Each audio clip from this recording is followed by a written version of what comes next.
एक समय की बात है जब विष्णु जी तैयार होकर पृथ्वी पर जाने का प्लानिंग कर रहे थे। तभी लक्ष्मी जी ने बोला कि कहाँ जा रहे हो। तो विष्णु जी बोले मैं पृथ्वी पे जाके आता हूँ। विष्णु जी की बात सुनकर लक्ष्मी जी बोली मैं भी आपके साथ भ्रमण करने पृथ्वी पर आती हूँ। विष्णु जी बोले कि आप आके क्या करोगी। लक्ष्मी जी नहीं मानने पर विष्णु जी बोले एक शर्त पे मैं आपको लेके चलूँगा। विष्णु जी लक्ष्मी माता से बोले कि मैं तो पृथ्वी पर मानव कल्याण के लिए जा रहा हूँ, आपकी क्या ज़रूरत है, वहाँ मानव कल्याण के लिए जा रहा हूँ। तभी लक्ष्मी जी बोली मैं भी स्वामी आपके साथ आना चाहती हूँ, मैं भी यहाँ बैंकुट में अकेली क्या करूँगी। तभी विष्णु जी बोले कि आप मुझे एक वचन दो तो मैं आपको एक वचन पे पृथ्वी पे लेके चलता हूँ। तभी लक्ष्मी जी ने उन्हें वचन दे दिया। विष्णु जी ने लक्ष्मी जी से बोला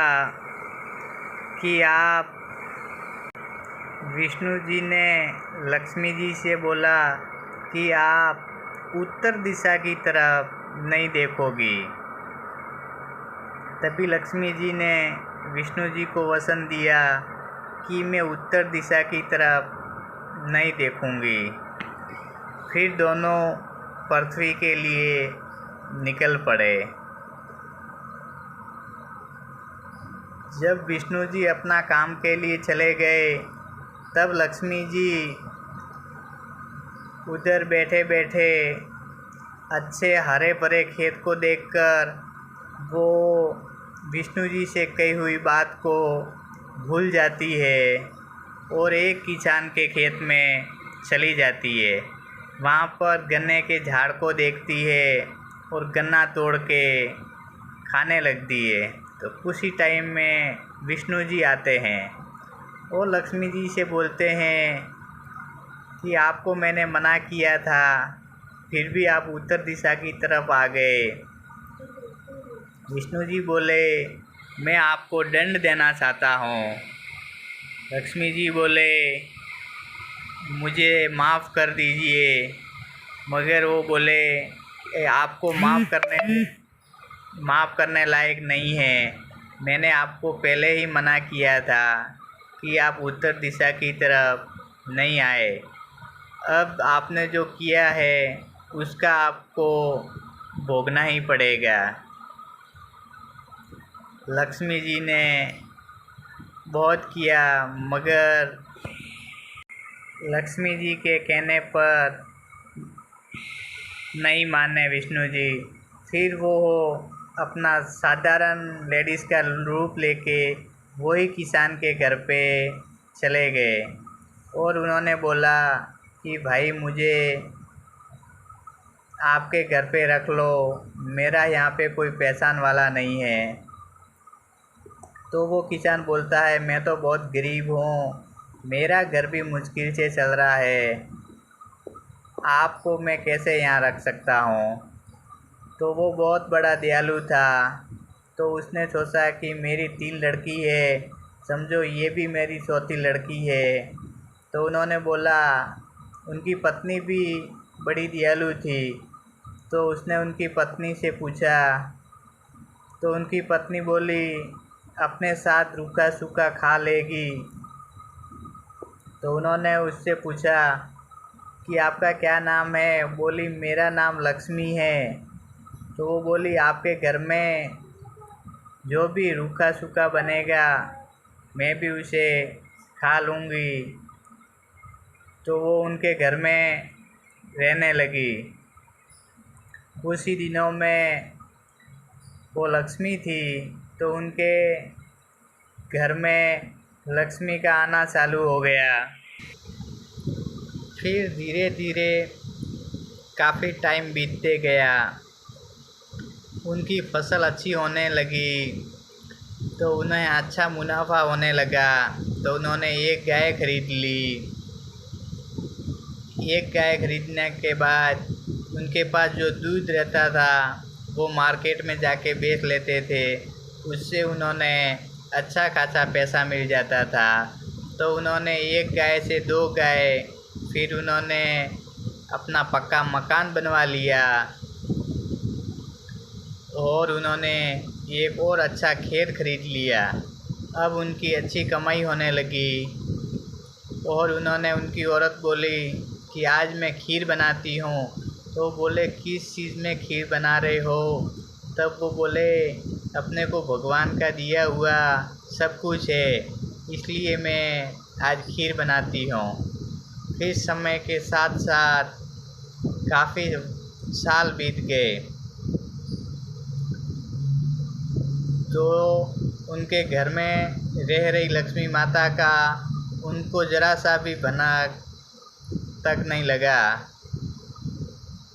जब वो किसान अच्छा खासा पैसा कमाने लगा और उसने अच्छा धार्मिक काम भी किया, समय के साथ उनकी लड़कियों की शादी का टाइम आया, तो उसने उनकी लड़कियों का शादी करवा के उनके घर भेज दिया। तभी उनको डाउट हुआ कि जब से ये लक्ष्मी अपने घर में आई है, तब से आज दिन तक उसकी सूरत में कुछ बदलाव नहीं हुआ।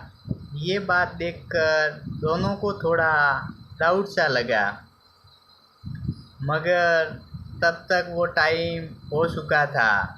तो लक्ष्मी जी ने, वो किसान बाहर गए हुए थे, जब वो आने का समय हुआ तो लक्ष्मी ने अपना रूम लक्ष्मी रूप में ले लिया, क्योंकि उसका जो वरदान था वो अपना सज़ा काट रही थी, उसका टाइम पूरा हो गया। उसी टाइम में उसे पूछा गया कि आपको, तब तक विष्णु जी वहाँ पे आ गए। विष्णु जी ने बोला हम पृथ्वी पर भ्रमण करने आए थे, मगर इन्होंने आपके खेत में बिना पूछे गन्ना खा लिया था, तो उसने उसकी सज़ा भुगतने के लिए आपके घर पर 12 साल काम किया। तभी वो किसान हाथ जोड़कर बोलता है, हे लक्ष्मी माता, मुझे माफ़ कर दो, मैं आपको पहचान नहीं सका। मैंने आपको झूठे बर्तन धुलाया, आपको रुकी सूखी रोटी खिलाई। हे लक्ष्मी माता, आप जाओ मत, आप मेरे घर पे रुक जाइए, मुझे माफ़ कर दो। इतना सा कहने पर लक्ष्मी माता बोली, तभी विष्णु जी बोले कि अब इसका टाइम पीरियड पूरा हो गया है, ये किसी के घर पे भी लगातार नहीं टिकती है। बस जब इसका टाइम पूरा हो जाता है तभी वो वहाँ से चली जाती है। मगर वो किसान बार बार हाथ जोड़ के विनती करता रहा, लक्ष्मी जी आप मेरे घर पे रुक जाइए, मेरे को आपका सेवा करने का अवसर दीजिए। तभी विष्णु जी बोले ये लक्ष्मी है, ये एक जगह निरंतर कभी नहीं रहती है, आज यहाँ है कल और कहीं है। तो भी बार बार किसान के हाथ जोड़ने पर लक्ष्मी जी बोली, आपको अगर मेरे को रखना ही है तो आप दिवाली के टाइम पे धनतेरस के दिन अपने घर को साफ सफाई करके, पूरा घर तैयार करके लक्ष्मी माता के लिए द्वार खुला रखना। फिर उस दिन मैं आपके घर पे आऊँगी, उस दिन आप मेरी पूजा आराधना करना। अभी तो मेरा जो टाइम था 12 साल का, जो कि मेरा पूरा हो गया है, इसके लिए मैं अभी मेरी जो गलती हुई थी उसकी सज़ा काट के वापस जा रही हूँ। अब मैं मेरे घर के लिए वापस रवाना हो रही हो। आप धनतेरस के दिन घर का पूरा सफाई करके आपकी धन लक्ष्मी वो पूरे मंदिर में खुला रख के मेरी पूजा आराधना करना। उस दिन मैं आपके घर पे ज़रूर आऊँगी। ये बात कह के वो लोग, इसलिए आज भी धनतेरस के दिन लक्ष्मी माता को याद किया जाता है।